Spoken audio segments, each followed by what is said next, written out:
यहाँ आना तो आसान है, लेकिन यहाँ से लौट के जाना नामुमकिन। जी हाँ दोस्तों, अगर फिजिक्स बॉलीवुड फिल्म होती तो डायलॉग ये ब्लैक होल के लिए लिखा जाता। हेलो फ्रेंड्स, मेरा नाम है अद्योत और आप देख रहे हैं इंटेलीटेक स्वामी। चलिए शुरू करते हैं। सब्सक्राइब करें इंटेलीटेक स्वामी को और बेल आइकन को दबाएं इंटेलीटेक वीडियो सबसे पहले देखने के लिए। आपको बता दें कि इस हफ्ते 2020 के नोबेल प्राइज की घोषणा हो रही है और 6 अक्टूबर को फिजिक्स के नोबेल प्राइज की घोषणा हुई और इस साल का नोबेल प्राइज ब्लैक होल के नाम रहा। ब्लैक होल के नाम नहीं, ब्लैक होल पे काम करने वाले साइंटिस्ट के नाम रहा। तो दोस्तों, 2020 का नोबेल प्राइज 3 वैज्ञानिकों को मिलेगा। इन्होंने एक ऐसी चीज को समझा जो किसी को दिखाई नहीं देती, ब्लैक होल। ये एस्ट्रोफिजिक्स का एक टॉपिक है, कॉन्सेप्ट है एस्ट्रोफिजिक्स यानी खगोल भौतिकी। और ये मैं आपको इसलिए बता रहा हूँ क्योंकि पिछले साल का भी नोबेल प्राइज एस्ट्रोफिजिक्स वालों ने ही लूटा था।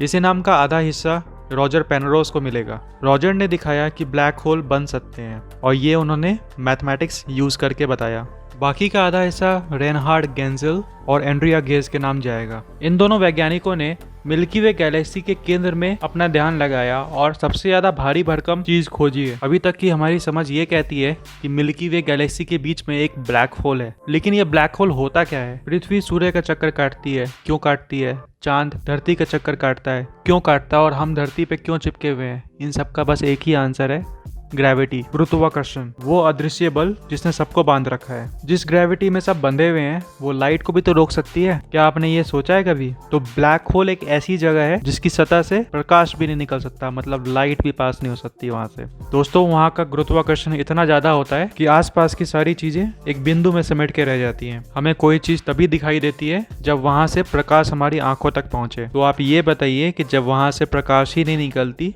तो हम लोग को क्या ही दिखेगा? इसीलिए तो ब्लैक होल्स कभी दिखाई नहीं देते। तो चलिए अब ये जानते हैं कि इन तीनों ने ऐसा क्या खोजा है जिनके वजह से इनको नोबेल प्राइज मिल रहा है।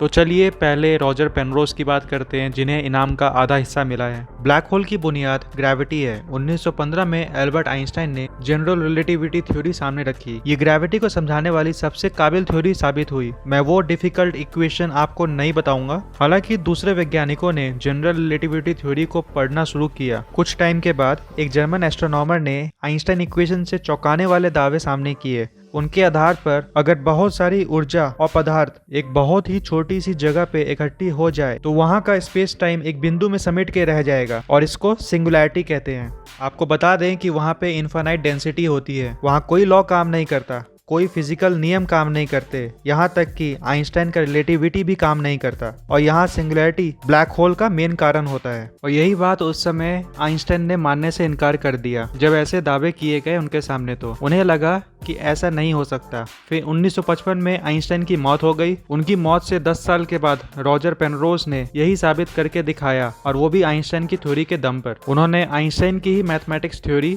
रिलेटिविटी को सहारा बना करके इसको साबित करके दिखाया। इस वजह से इनको नोबेल प्राइज का आधा हिस्सा मिल रहा है। अब बात करते हैं बाकी के आधे हिस्से के बारे में, जो रेनहार्ड और एंड्रिया के बीच में डिवाइड होगा।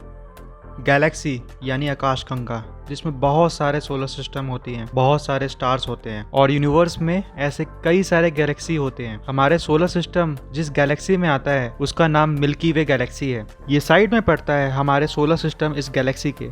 आपको पता है दोस्तों, इस गैलेक्सी के सेंटर में क्या है? एक अजीब सी जगह, उसका नाम सैजिटेरियस ए स्टार है। ये इनविजिबल है और किसी को दिखाई नहीं देती, लेकिन रेनहार्ड और एंड्रिया ने पता लगाया कि ये क्या है। हालांकि रेनहार्ड और एंड्रिया ने अलग अलग काम किया है, दोनों की अलग अलग टीम थी, लेकिन दोनों एक ही चीज को परख रहे हैं। ये मिल्की वे गैलेक्सी के केंद्र को देख रहे हैं, centre of milky way Galaxy, जहाँ पे सैजिटेरियस ए स्टार है। इस स्टार के आसपास अजीब सी रेडियो वेव्स मिलती है और ये कई सालों से रहस्य बनी हुई है। एंड्रिया और रेनहार्ड की वजह से हमें ये पता चला है कि मिल्की वे गैलेक्सी के केंद्र में एक बहुत ही भारी भरकम चीज है, सुपर मैसिव ऑब्जेक्ट, और इसका वजन लगभग 40 लाख सूर्य के बराबर है। यानी ये जो चीज है ना सैजिटेरियस ए स्टार में, वो 40 लाख सूर्य जितनी भारी है और हमारा जो सूर्य है वो पृथ्वी से लाखों गुना भारी है और ये जो चीज मिली है ये सूर्य का 40 लाख गुना भारी है। तो दोस्तों आप अंदाजा लगा सकते हैं ये जो चीज सैजिटेरियस स्टार में मिली है वो कितना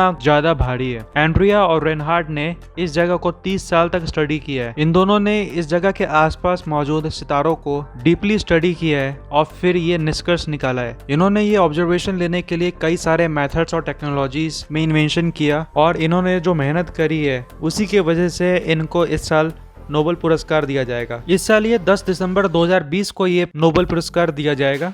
तो दोस्तों इस वीडियो के लिए इतना ही। मिलता हूँ आपसे एक अगले वीडियो में एक नए टेक्नोलॉजी ज्ञान के साथ। बने रहिए इंटेलीटेक स्वामी के साथ। तब तक के लिए जय हिंद, जय भारत।